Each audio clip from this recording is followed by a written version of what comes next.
The massive warships of the Galactic Empire emerged from hyperspace like predators stalking prey. 300 vessels, each one larger than Earth's biggest city, positioned themselves around the small blue planet.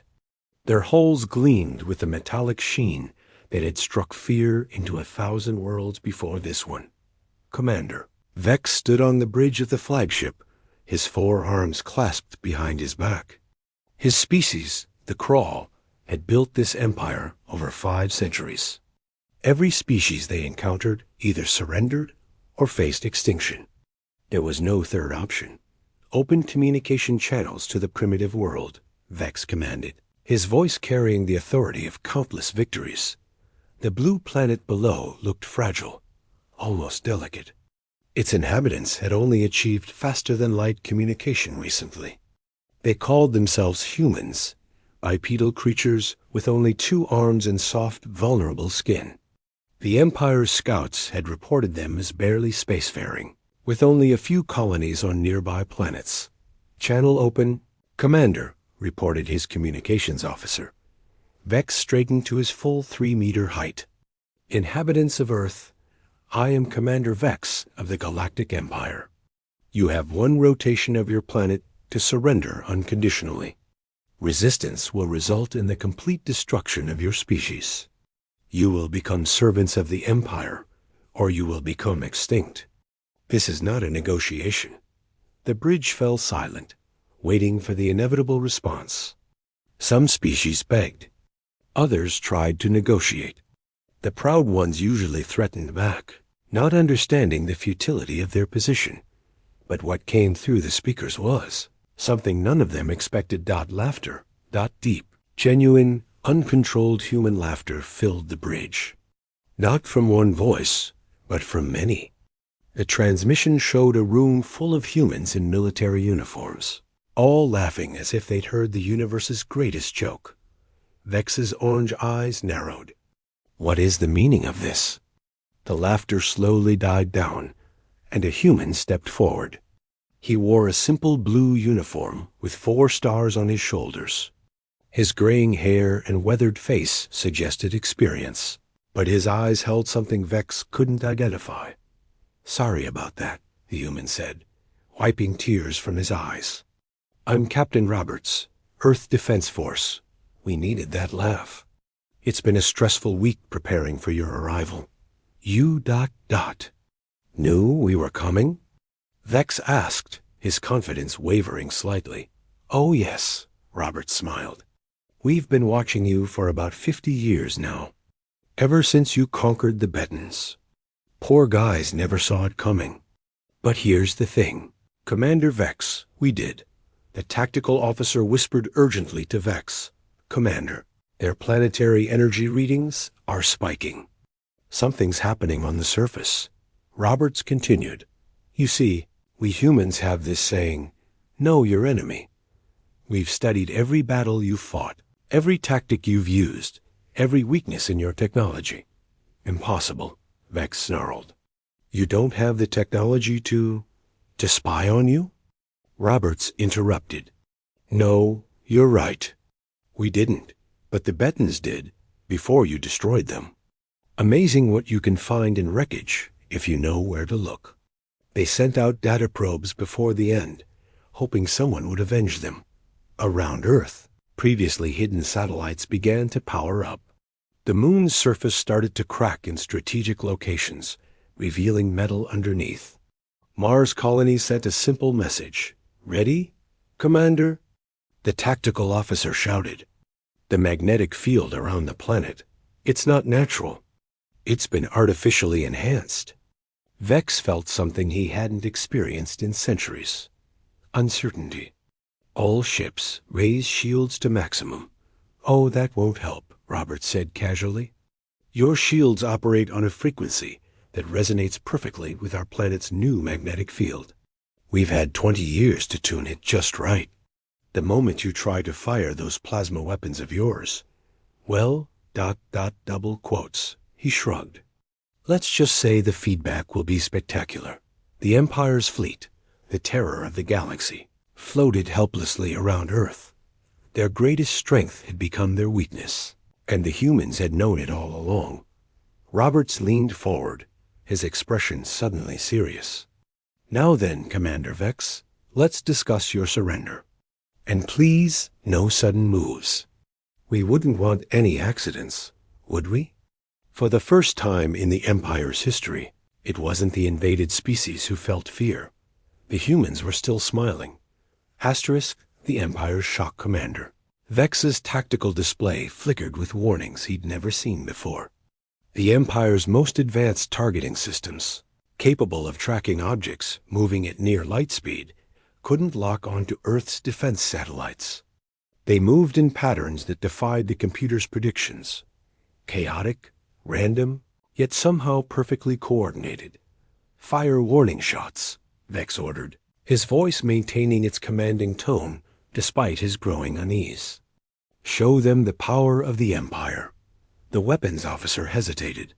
"Commander, the magnetic interference. Fire!" 10 ships discharged their primary plasma cannons. The beams, bright enough to blind unprotected eyes, streaked toward Earth's atmosphere. But instead of punching through to the surface, something extraordinary happened. The beams curved, twisted, and bent back on themselves, creating a spectacular light show that did no damage whatsoever. On Earth, Admiral Kane stood in the underground command center, watching the display with satisfaction. "Phase 1 successful," she announced to the assembled world leaders on the screens around her. "Their weapons are useless within our magnetic envelope." The President of the Americas Union leaned forward. "How long before they adapt?" "They won't," Kane replied confidently. "To change their weapons frequency would take months of recalibration. We've forced them to rely on their secondary systems, kinetic weapons and fighter craft. Above Earth, Vex slammed his primary fist on his command chair. "Launch fighter squadrons. If energy weapons won't work, we'll use conventional bombardment." Thousands of sleek fighter craft poured from the Empire's carriers, like angry insects from a disturbed hive. Each pilot was a veteran of dozens of campaigns, their skills honed through generations of conquest. But as they approached Earth's atmosphere, something unexpected happened. Small, ungainly human vessels emerged to meet them. Converted mining ships, cargo haulers, even what looked like modified recreational craft. The Empire pilots laughed at the sight. The laughter died quickly. The human ships moved like nothing they'd ever encountered. Where Empire fighters flew in perfect formations, executing precise maneuvers calculated by their navigation computers, the human pilots flew like madmen. They spiraled, spun, pulled impossible G-forces that should have killed them, and somehow stayed conscious. How are they surviving those maneuvers? Vex demanded. His science officer scanned the human vessels. "Commander, they've developed some kind of localized gravity dampening. They can pull 30 times the G-forces our pilots can withstand." On the bridge of the human flagship, Captain Roberts watched the dogfight with interest. "You know what your problem is, Commander?" He transmitted to Vex. "You've been fighting civilized species. Logical ones. Species that follow patterns, that fight with honor and rules." A human fighter pilot, call sign Cowboy, whooped over the communications as he flew his modified mining vessel straight through an Empire formation. His mining laser, designed to cut through asteroids, slicing through their shields like butter. Humans? Roberts continued. "We learned to fight by fighting each other. No rules, no patterns, just pure survival instinct. Every trick, every dirty move, every unpredictable maneuver. We've been perfecting them for thousands of years." The Empire's fighters, despite outnumbering the humans 50-1, were being systematically destroyed. Their perfect formations made them easy targets for the humans' chaotic attacks, but Vex still had cards to play. "Activate the Devastator protocol," he commanded. Every Empire ship began charging their ultimate weapon, Planet Cracker, missiles designed to split worlds in half. Even if they couldn't aim energy weapons, surely physical warheads would work. Admiral Kane had been waiting for this. Activate the solar mirror array, she ordered Dot between Earth and the sun. Thousands of previously invisible mirrors suddenly oriented themselves. Each one, a kilometer wide, had been disguised as space debris for the past decade. Now they focused the sun's energy into concentrated beams. "Commander," the Empire's science officer screamed. "Temperature readings on our hulls are—" The focused sunlight hit the Empire's fleet. Not enough to destroy them. Their hulls were too strong for that. But the sudden temperature increase of several thousand degrees caused their missile bays to seal automatically, a safety protocol to prevent premature detonation. "They're using our own safety systems against us." Vex realized with horror. Roberts appeared on the screen again, this time his expression serious. 20 years ago, we captured one of your scout ships. Just a small one, barely noticed when it disappeared. We took it apart, piece by piece. Studied every system, every protocol, every safeguard. The human continued. "You want to know the real reason we laughed, Commander? It's because you came here with the same ships, the same weapons, the same tactics you've been using for 500 years. You never innovate, never adapt, never change. And that made you predictable." Behind Roberts, humans were celebrating as the casualty reports came in. The Empire had lost 800 fighters. The humans had lost 12. But here's what really should worry you. Admiral Kane's voice joined the transmission. She was a tall woman with steel-gray eyes and scars that told stories of survival. "Everything we've shown you so far? It's just our conventional defenses. We haven't even activated the real weapons yet." As if on cue, the moon's surface began to shift.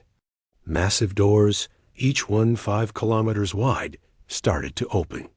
From inside, something was rising. Humanity's secret 20 years ago.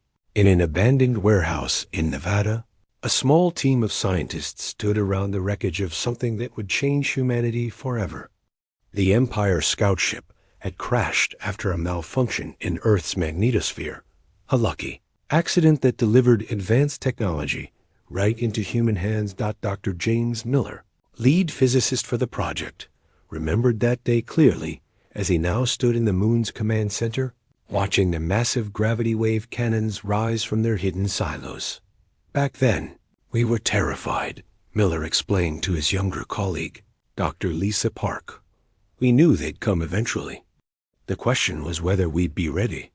The scout ship had contained something invaluable, a complete database of the Empire's conquered worlds, their tactics, their technology, and most importantly, their weaknesses. The Empire never expected anyone to find the wreckage before it self-destructed. But humans had always been good at finding things they weren't supposed to. On the Empire's flagship, Commander Vex watched the moon's transformation with growing alarm. "What are those structures?" His science officer's hands trembled as he analyzed the readings. "Commander, they appear to be gravity wave generators.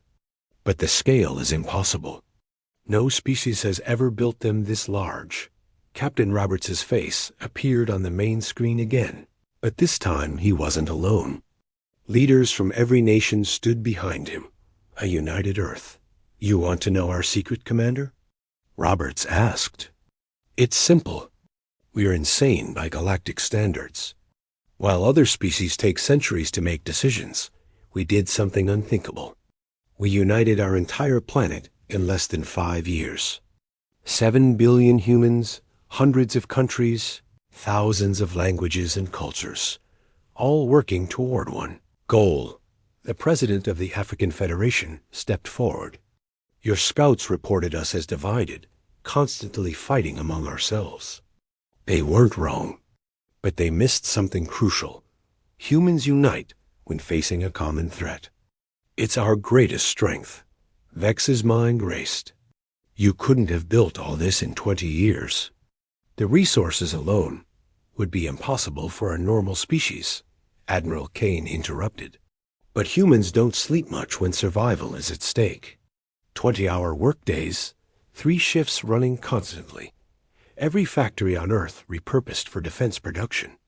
We turned our entire economy into a war machine, and we did it in secret. The gravity wave cannons on the moon finished their deployment. Each one was the size of a city, their focusing arrays gleaming in the sunlight. Dr. Miller activated his communication link. Commander Vex, I'm sure your scientists have explained what these weapons can do.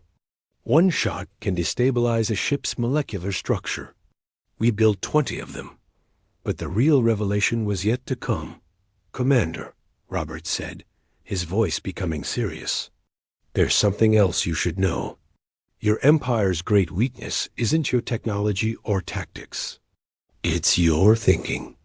You're too logical, too predictable. Your battle computers run on pure logic, calculating the most efficient path to victory.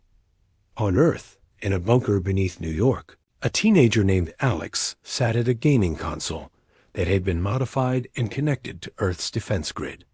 Around him, hundreds of other young people sat at similar stations. These kids? Roberts gestured to a screen showing the bunker. They've been training their whole lives for this. Not in military academies, but in games. Strategy games, puzzle games, chaos simulators. Their minds work in ways your computers can't predict. Alex's screen lit up with Empire ship positions. To him, it looked like level 347 of his favorite strategy game. He began entering commands, and defense satellites responded instantly, moving in patterns that made no logical sense, but somehow anticipated every Empire movement. We call it Project Chaos. Admiral Kane explained. 400 of our best gamers, their minds linked to our defense systems through neural interfaces. They don't think like soldiers. They think like humans, unpredictable, creative, and absolutely chaotic. The Empire's fleet tried to regroup, but every formation they attempted was countered before it could form. The human defense grid seemed to know what they would do before they did it. Commander Vex's second-in-command approached nervously.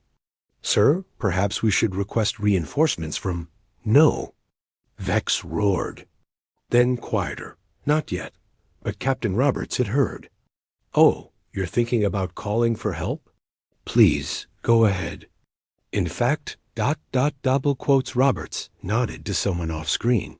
Suddenly, every Empire ship's communication array activated without their control. The battle, their humiliation, was being broadcast across the galaxy to every world, both free and conquered. We hacked your communication systems 3 hours ago, Roberts explained casually. Every species under your rule is watching this.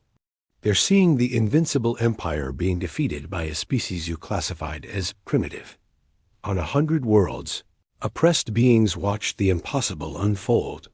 The Empire's fleet, the symbol of their oppression, was being systematically humiliated by a single planet. You've ruled through fear, Roberts continued. But fear only works when you're unbeatable. What happens when the galaxy sees you running from Earth with your tails between your legs? Vex realized the true genius of the human plan. Even if he somehow won this battle, the damage was done. The Empire's reputation was shattered. The tables turn. The breaking point came 12 hours into the standoff. Across the galaxy, on the Empire's prison world of Kepler 442b, the guards watched the broadcast in disbelief as their invincible fleet struggled against a single planet. The prisoners, members of dozens of conquered species, saw something else. Hope. The first uprising started small. A single prisoner, a rock being from the quarry worlds, refused to work. When the guard threatened him, he simply pointed at the screen, showing an Empire battleship being disabled by human fighters. They're not invincible, he said. Within an hour, the entire prison world was in revolt. Back at Earth, Commander Vex received urgent messages from across the Empire. Rebellions were erupting everywhere. The live broadcast had become a catalyst for galaxy-wide revolution. Shut down the transmission. Vex ordered desperately. "We can't, Commander," his communications officer replied. "The humans have locked us out of our own systems." General Smith, Earth's head of cyber warfare, appeared on a secondary screen. He was an older man with kind eyes that belied his strategic genius. "Commander Vex, meet Project Mockingbird. It's a virus we've been perfecting for 15 years. It's been dormant in your system since you arrived, learning, adapting, waiting for our signal. The virus did more than just broadcast the battle. It was systematically corrupting the Empire's navigation data, their star charts, their supply routes. Centuries of conquered infrastructure was being scrambled. You're not just fighting Earth," Smith explained. "You're fighting human creativity. Every hacker, every programmer, every kid who ever broke into their school's computer system, we recruited them all. 3,000 of our best minds against your automated systems. It's not even a fair fight." Vex made a desperate decision. "All ships, prepare for emergency jump. We're leaving." But when the fleet tried to activate their hyperdrives, nothing happened. Admiral Kane's voice was calm, almost sympathetic. "Those gravity wave generators on the moon? They're not weapons. Well, not just weapons. They're creating a localized space-time distortion field.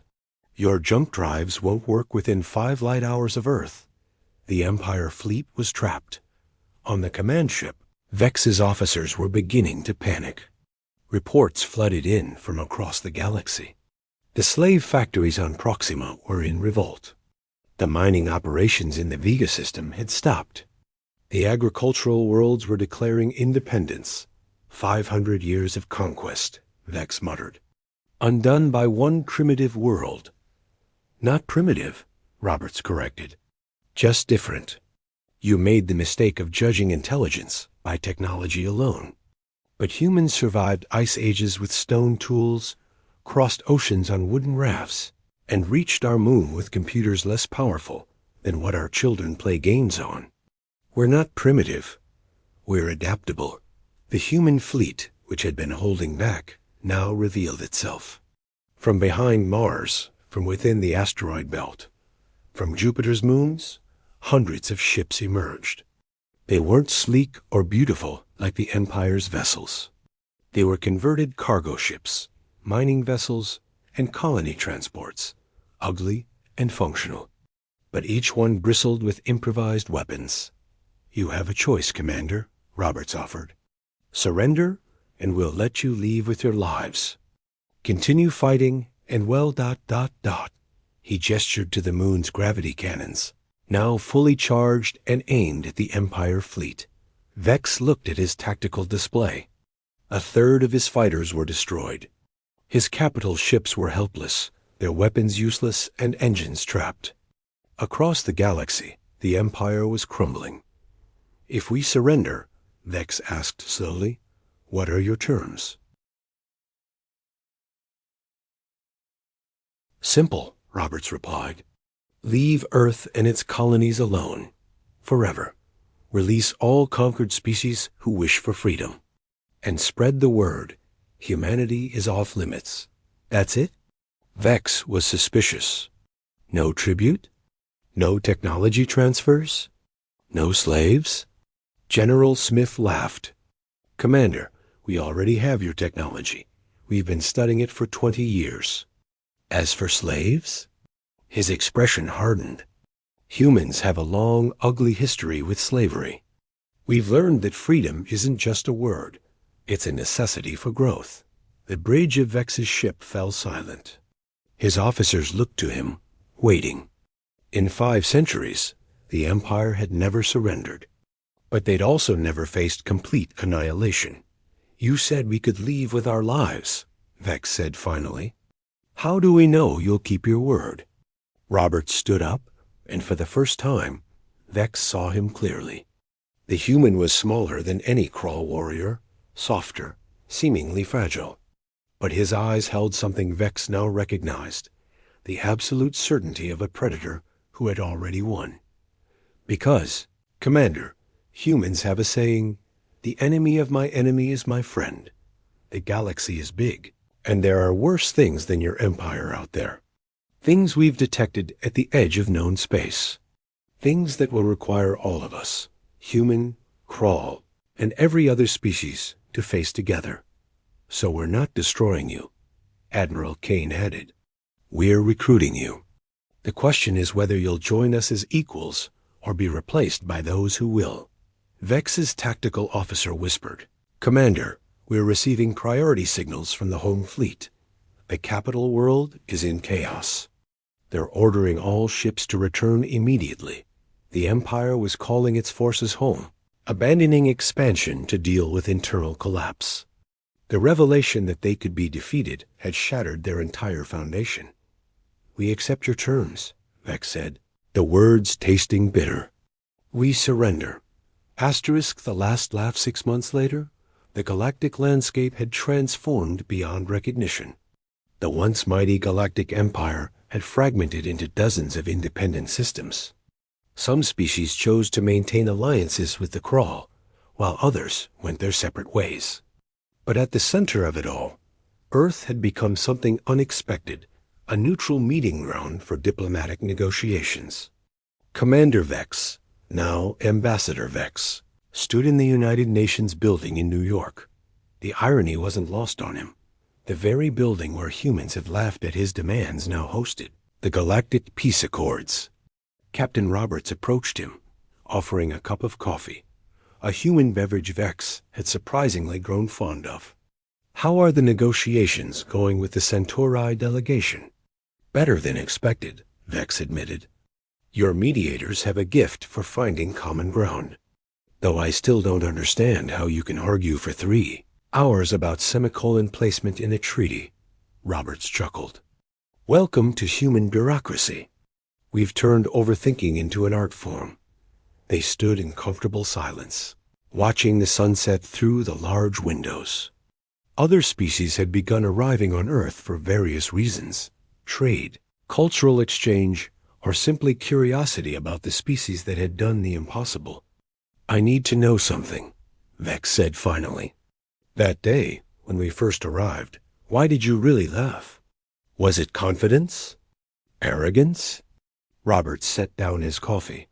Neither. We laughed because we were relieved. Relieved? For 50 years, we knew you were coming. 50 years of preparation, of fear, of wondering if we'd done enough. When you finally showed up with the exact fleet composition we'd predicted, using the strategies we'd studied, carrying the weapons we'd prepared for, we laughed because our worst fears didn't come true. You were exactly what we expected. But there's more, Roberts continued, his expression growing serious. We laughed because you thought you were our first. Vex's 4 eyes widened. What do you mean? Commander, Ambassador, did you really think a species that went from horses to rockets in less than a century did it alone? Humans are clever, but we're not that clever. The revelation hit Vex like a gravity wave. You had help. The ancients, Roberts confirmed, referring to the mysterious species that had supposedly vanished eons ago. They never left. They just got very, very good at hiding. They've been watching, waiting, occasionally nudging younger species in the right direction. They approached us after we split the atom. Apparently, that's their marker for a species worth investing in. They didn't give us technology directly. They have rules about that. But they gave us something more valuable: perspective. They showed us what was coming, helped us understand we weren't alone, and most importantly, taught us that strength isn't about having the biggest weapons. Vex sank into a nearby chair, a human gesture he'd adopted. So when we arrived, the ancients were watching. If we'd failed, if you'd actually tried to destroy Earth, you would have faced them. And trust me, Ambassador, your empire wouldn't have lasted 5 minutes. A new delegation was arriving, insectoid beings from the outer rim, seeking trade agreements with Earth. Humans greeted them warmly, already having studied their culture and prepared appropriate accommodations. This is what humans do, Roberts explained, watching the scene. We adapt, we learn, we bring others together. It's messy, chaotic, and often frustrating. But it works. An alarm suddenly echoed through the building. Not a danger alarm, but an attention signal. On the main screen, long-range sensors had detected something. Another fleet approaching Earth. This one twice the size of the Empire's original force. The new arrivals broadcast a message. Inhabitants of Earth, we are the hegemony of stars. Your defeat of the Empire has been noted. Submit to our rule or face annihilation. You have one planetary rotation to. The transmission was cut off by the sound of laughter. Not just from the humans this time, but from Vex, from the Centauri delegates, from every species that had come to understand Earth. Roberts activated the communication system. Hegemony of stars, welcome to Earth. You're about to learn something important about threatening humans. We don't just defend ourselves. We make friends with everyone you've ever conquered. Ambassador Vex, would you like to explain to them what happens next? Vex stood, straightening his uniform, now bearing both Empire and Earth insignias. Hegemony Fleet, this is Ambassador Vex of the Galactic Alliance. You're not just facing Earth, you're facing all of us. And I should warn you, the humans have been teaching us their tactics. On the moon, the gravity wave generators began powering up. Mars colony reported ready. The ancient monitoring stations, no longer hidden, shimmered into visibility around the solar system. But the real threat came from the thousands of ships now jumping into the system. Former Empire vessels, Freeman traders, rebel forces from across the galaxy, all answering Earth's call for mutual defense. General Smith looked at the tactical display and smiled. You know what the beautiful thing is? We turned their own conquest strategy against them. Every species they conquered is now our ally.